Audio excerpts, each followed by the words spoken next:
राकेश त्रिपाठी की बातों का जवाब कि स्वांग रच रहे हैं। मेरी ओर से सवाल एक ही है कि चूंकि एमआईएम पार्टी राजस्थान में उतर चुकी है, तो क्या कहीं कांग्रेस पार्टी को यह डर तो नहीं लग रहा कि मुस्लिम वोट बटेगा, इसलिए कुछ हिंदू वोटों पर ज्यादा ध्यान दिया जाए?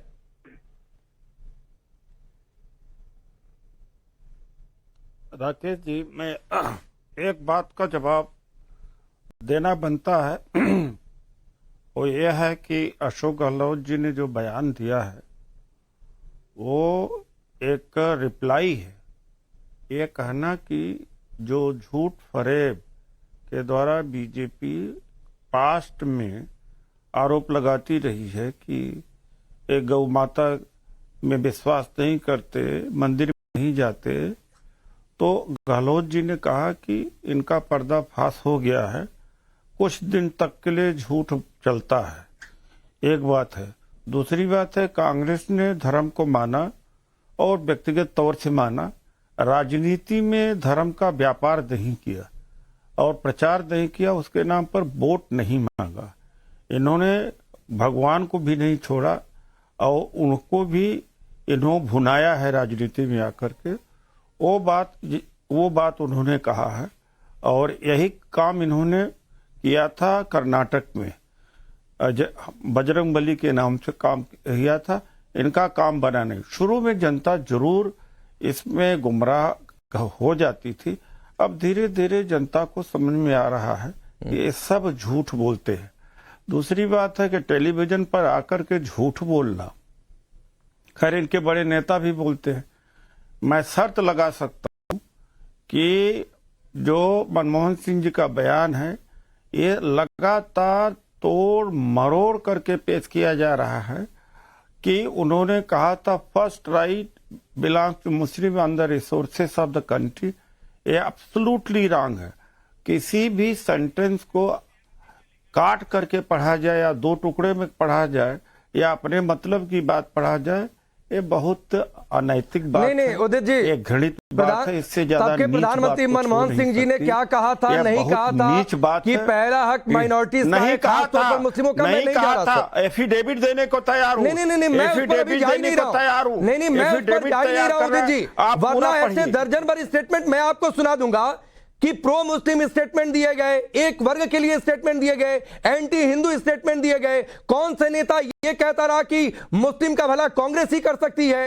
कौन सा नेता यह कहता रहा कि हिंदू शब्द का अर्थ भयानक है? मैं नहीं जा रहा हूं सर उस पर। मेरा जो दूसरा सवाल था, उस सवाल का जवाब बहुत गंभीरता से आऊंगा राकेश जी। क्या एमआईएम पार्टी राजस्थान के चुनावी रण में है तो आपको मुस्लिम वोट छिटकने का डर, इसलिए हिंदुत्व की खुलकर बात? राकेश जी, एमआईएम बीजेपी और आपका क्रिएशन है। आप एक बात बताइए, अखिलेश यादव जी हैं, ममता जी, जिनके हजारों एमएलए बन करके बन भी गए, बिगड़ गए, कितने एमपी बन गए, बिगड़ गए, उनका तो चर्चा इतना नहीं होती है। इन्हीं की क्यों इतना चर्चा होती है भाई? किसके? कौन सा जाकर के एक किसी प्रदेश में जाकर के चुनाव को खरीद? ये आप लोग जबरदस्ती इनको पैदा किया है। ये टेलीविजन के क्रिएशन है। ये आगे बढ़ जाए तो हमें नहीं कहते। ये टीएमसी से बड़े हैं क्या? समाजवादी पार्टी से बड़े हैं क्या? या स्टालिन से बड़े क्या? डीएमके से बड़े? स्टालिन और ममता बनर्जी आकर राजस्थान में नहीं चुनाव लड़ रहे हुए तो भी इनका उदित जी राजस्थान में आकर चुनाव नहीं लड़ रहे। अगर लड़ रहे होते तो मैं ये सवाल पूछता आपसे। मैं आ रहा हूं सर आपके पास। आदिल हसन चुकी एमआईएम से। अरे भाई, मायावती तो लड़ रही है। मायावती के बयान को क्यों नहीं करते? मायावती भी लड़ रही है और जगह लड़ नहीं, जब बोलती है तो उनके बयान को भी लेते हैं, बार बोलती है तो उनके स्टेटमेंट को भी लेते हैं। चलिए आदिल, आप लोगों की राजस्थान में कोई राजनीतिक हैसियत नहीं है, पूरे पॉलिटिकल सिनेरियो में आप बहुत लिमिटेड हैं, इसलिए आपकी बात नहीं की जानी चाहिए। प्रचार करते रहते हो। जो पार्टी एक एमपी की पार्टी है उसको आप लोगों ने इतना ज्यादा महत्व दिया है। सब जानते हैं आपका बी टीम है, आपकी भी बी टीम है, बीजेपी की बी टीम। ठीक, मैं जवाब देना चाहता हूँ। बोलिए राकेश भाई, उदित राज जी बीजेपी से एमपी थे, वो क्या थे? बी टीम, सी टीम, डी टीम क्या थे? कभी एमपी नहीं बने लेकिन बीजेपी से एमपी बन गए। 14 से 19 में मलाई बीजेपी का खाया, सब वो बी टीम सी टीम क्या थे? पूरे भारत में सबसे कम माइनॉरिटी का बजट राजस्थान में, तो हम नहीं बोले। राहुल गांधी सबका साथ सबका विश्वास हिस्सेदारी की बात करते हैं, तो मध्य प्रदेश में सिर्फ 2 मुसलमान को टिकट, छत्तीसगढ़ में 1 मुसलमान को टिकट, तेलंगाना में 4 मुसलमान को टिकट। क्या जिसकी जितनी हिस्सेदारी उसकी इतनी भागीदारी हुई क्या? सिर्फ राजस्थान इतना बड़ा प्रदेश है, सिर्फ 250 करोड़ रुपए, 250 करोड़ बजट। तेलंगाना इतना छोटा सा प्रदेश, 2200 करोड़ माइनॉरिटी का बजट। बाबरी मस्जिद शहीद किसने किया? शिला पूजन किसने किया? पीवी नरसिम्हा राव किसके प्रधानमंत्री थे? बतलाइए। भागलपुर, मेरठ, मटियाला किसके वक्त में हुआ? आप ही बतलाइए। 2002 में जो हुआ था किसने छोड़ दिया? किसने जांच नहीं करवाया? माइनॉरिटी का बजट किसने राजस्थान में इनको रोका था? जुनैद नसीर को पकड़ने में कौन रोका था? आप ही बताइए, इनसे पूछिए कितना मुसलमानों को टिकट इन्होंने दिया है। अगर राहुल गांधी अमेठी में हारते हैं तो मुसलमानों ने वायनाड में जिताया, क्या ये भूल गए उस एहसान को? ये भूल गए हैं उसी तरह। और मैं आपको बताता हूँ, बीजेपी के प्रवक्ता अभी कह रहे थे, बीफ पर बहुत बात कर रहे थे, तो मेघालय का भाजपा का प्रदेश अध्यक्ष ने क्या कहा कि बीफ हम खाते हैं, इंडिया लार्जेस्ट एक्सपोर्टर बीफ का बन गया। अजहर मसूद को कंधार में किस पार्टी ने छोड़ा?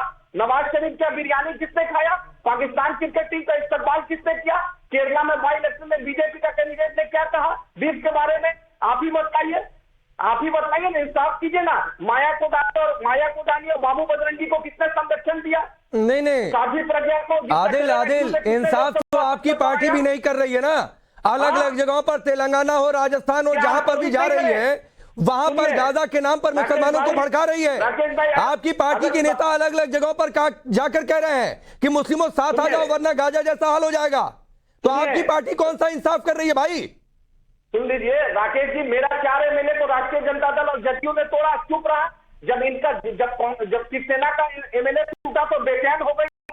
आप बतलाइए, ये कहां का कांग्रेस? तेलंगाना में 0 है, आंध्रा में 0 है, त्रिपुरा में 0 है, दिल्ली में 0 है। कांग्रेस क्यों चुनाव लड़ी है? 2014 में 0, 15 में। चलिए उदित जी, एक छोटा सा जवाब फिर मैं संगीत रागिनी और राकेश जी आपके पास आता हूं। उदित राज जी, आप माइनॉरिटीज की चिंता नहीं करते हैं। आदिल के आरोप, वो आपके हिंदुत्व की जो बखान आप कर रहे थे उनकी भी धज्जियां उड़ाते वो दिखाई दे रहे हैं।